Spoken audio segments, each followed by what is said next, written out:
How to download Fortnite Mobile from anywhere on iOS 18. I'm going to tell you how to download Fortnite Mobile from anywhere on iOS 18. First off, you cannot download it if you do not have iOS 18, and as of today, it is only available in Europe. So if you are out of that region, you can try to set up your router with a VPN and connect to EU server.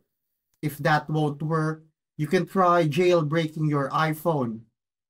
One easy way is just by going to flex.pw, as it is known for jailbreaking your phone without a jailbreaking app.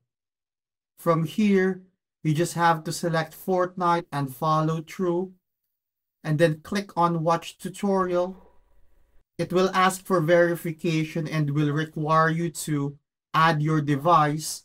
So you can just click on Watch Tutorial to see how you can do that.